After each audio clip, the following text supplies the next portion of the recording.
Is it really the innovation that will solve fossil fuel dependence and start an era of sustainability?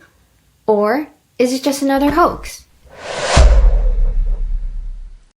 Prominently, electric cars reduce greenhouse gas emissions as EV cars derive their energy from rechargeable batteries. While a standardized gas-powered car emits over 5.2 tons of carbon dioxide yearly, an electric-powered EV car emits its third, only 1.8 tons. Even apart from this evident contrast in tailpipe car emissions, EV cars are the leading effort to reduce carbon footprint as a whole. One-third of all the carbon emissions produced during an EV car's single lifetime comes from manufacturing the car itself. Taking into account this bulk of extracting materials, manufacturing car parts, and assembling vehicles, as well as the recycling or disposal end-of-life cycles, EV cars still win the upper hand. In terms of efficiency, an EV car travels 4 times the distance with $1 worth of kilowatt hours than a gas car traveling the same distance by fuel. Accumulated over a year, one electric car can conserve over 1.5 million grams of carbon emissions, which is almost equivalent to a flight all the way from Qatar to Seoul. Additionally, the global EV car market is ever increasing at an alarming rate, projected to reach a market volume of $858 billion. Numerous companies, in hopes of earning a profit, will invest more in the research and development of EV cars to make them more desirable for such prospective consumers. This means that rapid development will undergo, leading to faster technological innovation of current EV cars. For example, measures can be made to improve the process and rate of EV car battery recycling, which would in turn lessen the environmental harms coming from the already carbon emission light cars.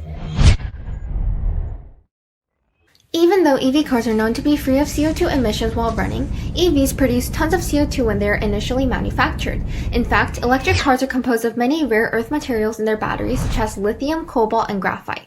These rare earth materials only exist beneath the surface of the earth, thus releasing a plethora of CO2 into the atmosphere when mining and extracting them. The batteries in EV cars range from 50 to 70% of more emissions depending on their size, which is a lot more than conventional cars. Also, the energy source for EV cars does not necessarily come from renewable power plants such as solar panels, wind turbines, and others. In other words, EV cars only seem like a quote-unquote environmentally friendly choice as their prior emissions are disregarded when creating them. Only 33.35% of South Korea's electricity is from renewable sources and 39.46% for the US. Effectively, 2/3 of electricity used to charge EV batteries are from burning fossil fuels. This means that even EV cars, which are meant to be environmentally beneficial, are still harming the environment in the process of creating vehicles and storing energy in them. In addition, when the battery comes to the end of its life, its green benefit fades. The EV cars are not initially designed for recycling as it most likely ends up in a landfill.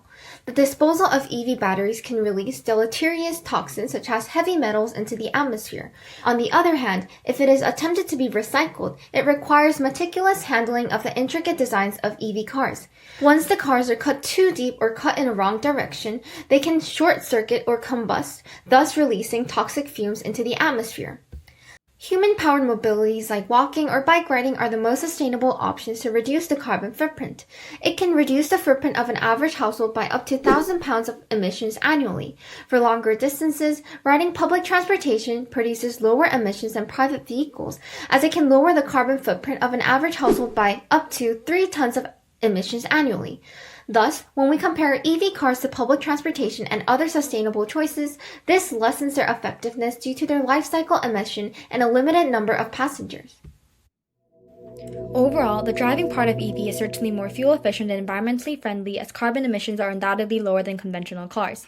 As reported by the U.S. Department of Energy, while gasoline cars emit approximately 5.2 tons of carbon dioxide yearly, electric-powered EV cars only emit a third, 1.8 tons. This is because cars with internal combustion engines produce direct tailpipe and fuel system evaporation emissions. However, once electricity is incorporated into such vehicles, emissions decrease exponentially, resulting in more than halving the original amount. Ultimately, EVs have less carbon footprints than conventional cars, but that is only in relative terms.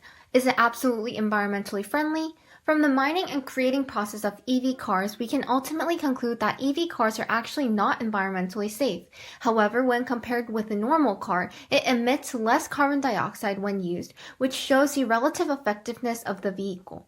To conclude, EV cars are relatively effective, but not absolutely environmentally friendly. It is undeniable that carbon emissions, and therefore cars, are detrimental to the environment. Then what can be done to eliminate such car emissions? National governments can actively discourage the use of passenger cars and mainstream public transportation, decreasing the multitude of individual cars on the roads. Even if passenger cars are to be used, governments should promote the use of electric cars by making policies that incentivize electric car adoption, such as granting tax benefits on electric cars or increasing financial burdens on heavy emission vehicles. Governments can also supply alternatives by subsidizing companies that facilitate electric cars, fostering research and development, management, and the proliferation of electric vehicles as a whole.